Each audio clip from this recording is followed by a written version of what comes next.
In this video, I'm making an argument that educated workers drive corporate social responsibility. And by corporate social responsibility, I mean corporations' investment in green technology, their investment in products that are good for the environment, their investment in good working conditions, perhaps for their workers, or other things related to social values that we might want to impose on corporations that are driven by the population rather than the government. And so you might think of this as one way that the population can influence corporate behavior is through either boycotts or else preference of products that are from companies that act in a more socially responsible way.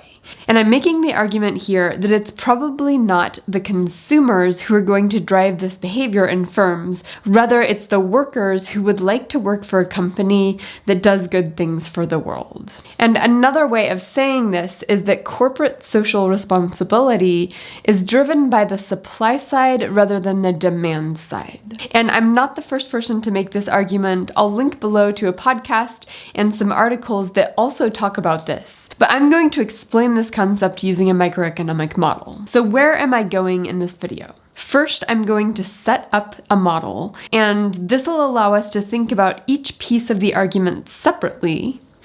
And then I'm going to go through some examples, and then we'll think about the ideas by looking at a few graphs, and then we will think about how could these ideas be tested empirically.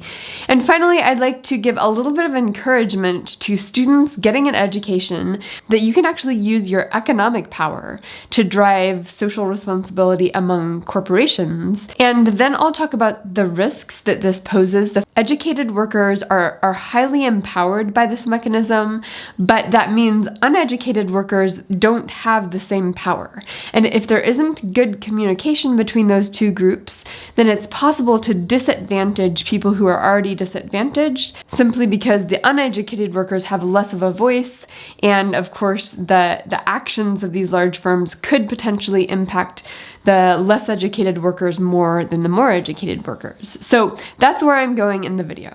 Okay, so if we're going to model this, really we want to start our analysis in the same way we always start it, which is thinking about from the firm's perspective. If they're doing a cost-benefit analysis, trying to decide how much corporate social responsibility they should invest in, what are the benefits and what are the costs? And one of the benefits is going to be that engaging in corporate social responsibility will allow the firm to attract higher quality workers.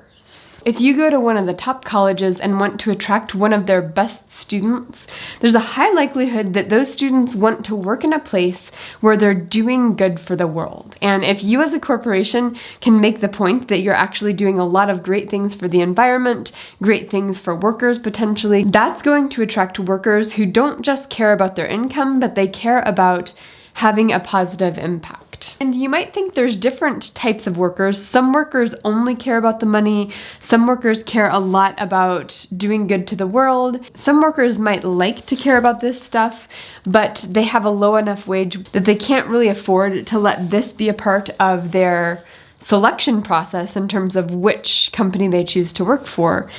And all of those things are going to end up mattering.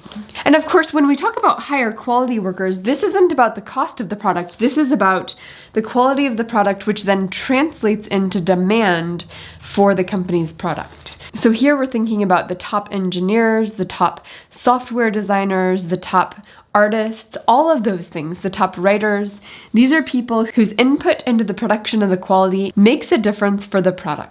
But it's also possible that these same people may be willing to work for a company that does more good for the world for a lower wage. So I can completely imagine if one of my students had 2 job offers where one of the firms engaged in a lot of corporate social responsibility, where you felt like you were part of something bigger than yourself doing good, they might be willing to accept a much lower wage at that company than a similar company giving them an offer that didn't engage in corporate social responsibility. So this is plausible to me knowing my students.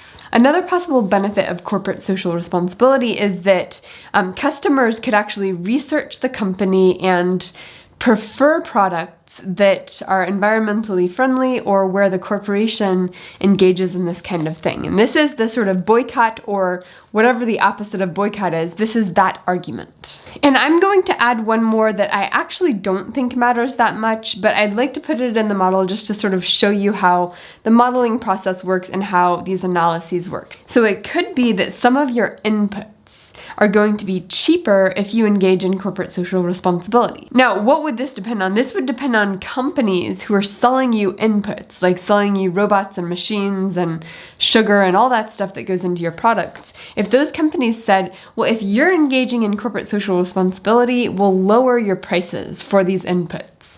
And that could happen. I don't think it is happening, but I'd like to at least put it on the board because we're brainstorming, right? And what are the costs of corporate social responsibility?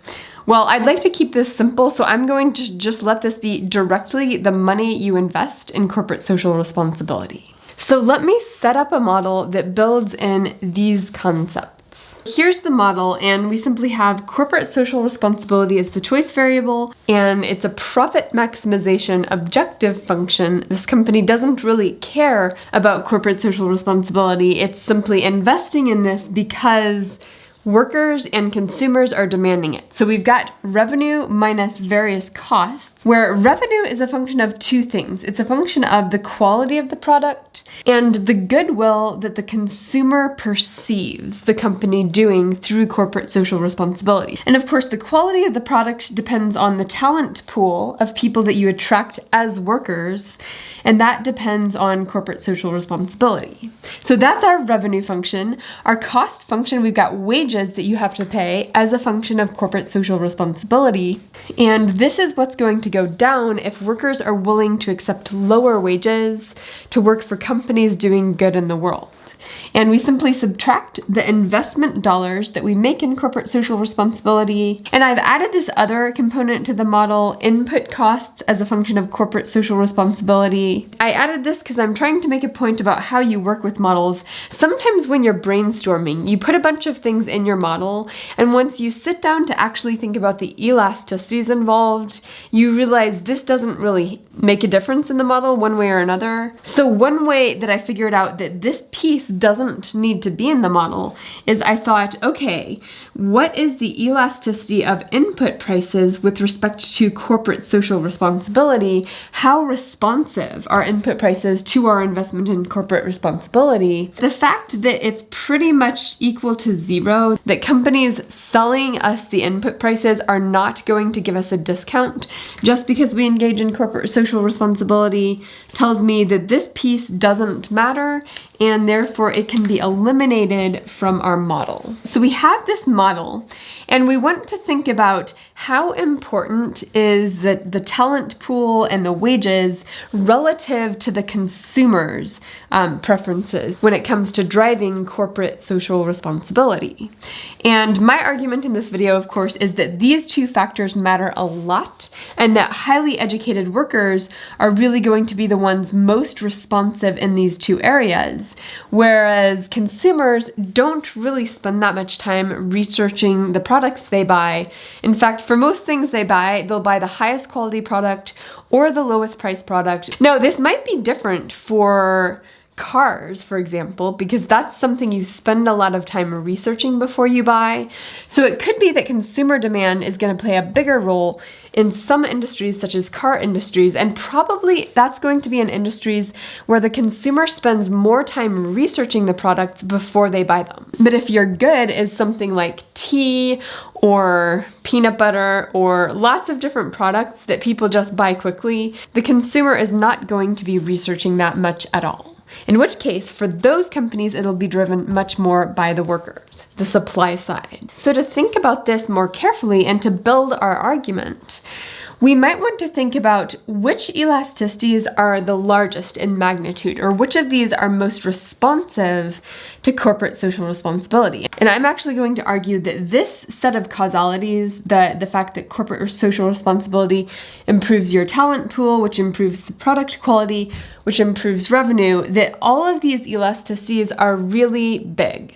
And therefore, that this is going to be the strongest place driving the corporate social responsibility. That's my argument. Now, I've drawn each of these three elasticities in this chain of causal links. So what does this mean? What's the elasticity of revenue for the product with respect to the quality of the product?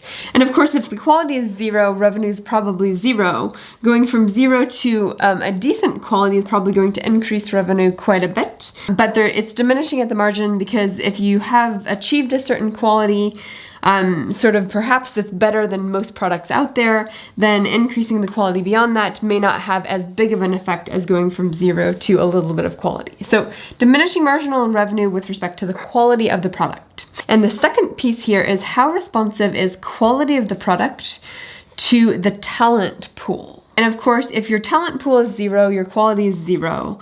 And I have this increasing, it's diminishing at the margin, but not quite as much over here. Like this is a little bit more linear, that the quality of your talent that you hire is going to highly impact the quality of the product. And of course, this is going to be different for different industries. In some industries, the talent of your workers doesn't matter that much. And for other industries, this matters a lot. And as a matter of fact, this may be one way of testing my hypothesis here. If you look at companies where the quality of their product is really responsive to their engineers and their software designers and their artists and the people that they hire, do those companies engage in more corporate social responsibility? And my hypothesis here is yes. My hypothesis is that there should be a positive correlation between the importance of talent for the quality of the product and the amount of corporate social responsibility. And my last elasticity over here is the elasticity of talent with respect to corporate social responsibility. So as you increase your corporate social responsibility, how does that impact the talent pool that you're able to attract? And actually, now that I think about this, I think this is going to be diminishing at the margin a little bit more than maybe I had originally thought, because I think I'm imagining my students basically going out into the real world and having different job offers. And of course, the higher quality students are going to have more job offers. And so what determines which company they go with? Well, if one of the companies can show them that they engage in corporate social responsibility, that alone, like 0 versus a little bit of corporate social responsibility, will make a huge difference. And if the company can sell them on this being a big part of the company's identity, that's going to go even further. But at the same time, when you're presenting your potential new employees with how much corporate social responsibility you engage in, the difference perhaps between $1 million and $5 million is not going to go nearly as far as the difference between 0 and $500,000, because you just need some investment there to show off to potential employees. So I do think this is diminishing at the margin.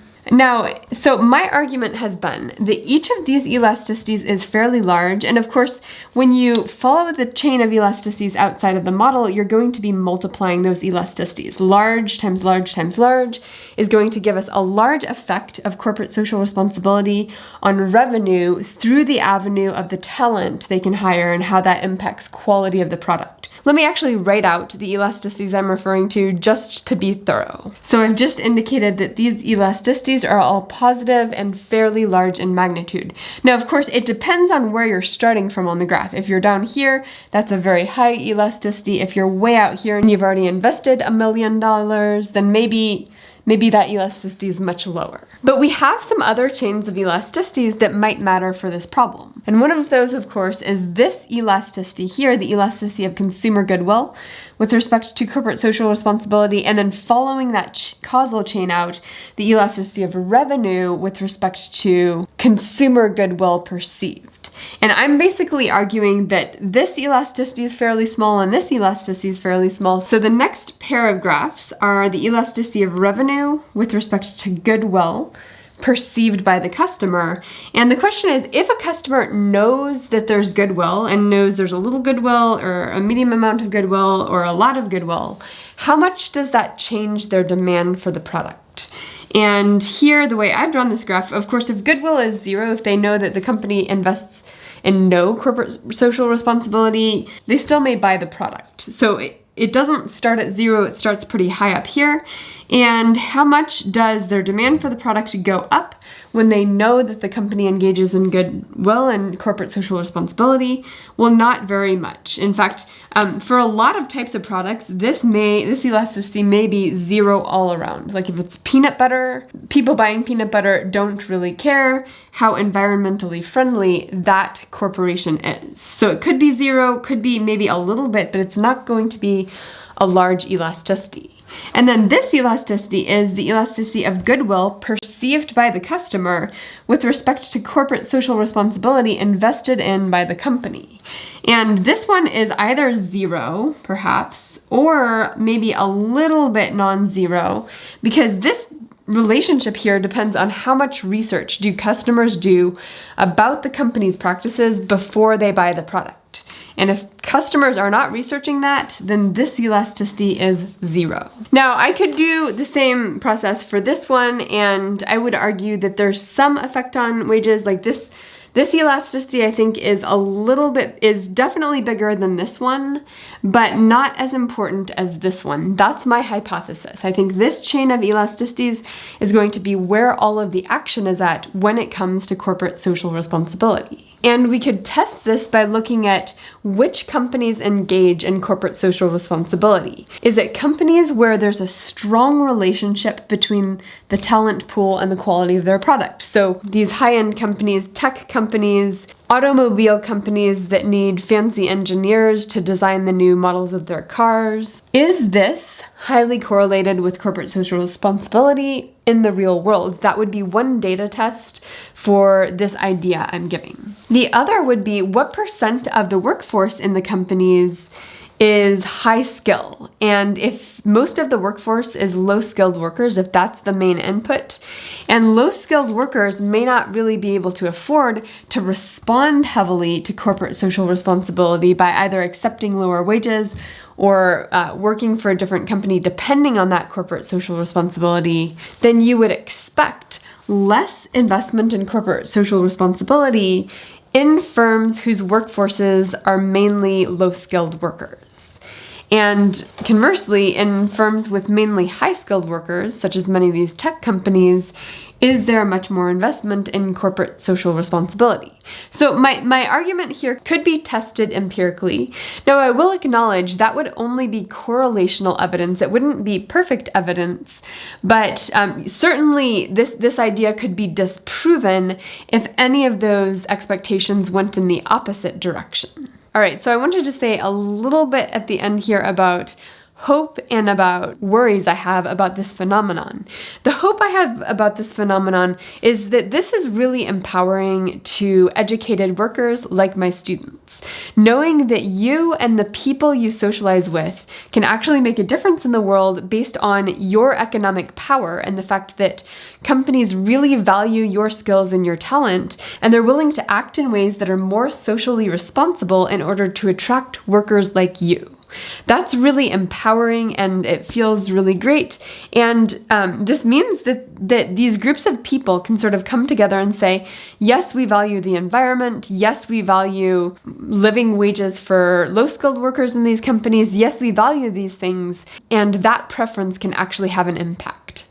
Now, the worry I have, of course, is the fact that this power does lie with these high-skilled workers who are able to actually make a difference for the products. That means that there's a power imbalance between educated workers and uneducated workers. And if for some reason there's not good communication between those groups, so perhaps the highly educated workers are not really aware of working conditions or wages or whatever for lower skilled workers, that could mean that some really bad problems experienced by those lower skilled workers go unaddressed for a really long time. So I do think this phenomenon could exacerbate current inequalities if there isn't good communication between those groups. But this was just a fun model to set up, a fun thing to think about, and I'll put some links below to other articles on this topic. I hope you've enjoyed this video. I hope you found it helpful in thinking about how do you build models, how do you analyze problems, and just that this topic is really interesting for those of us who want to impose social values onto companies.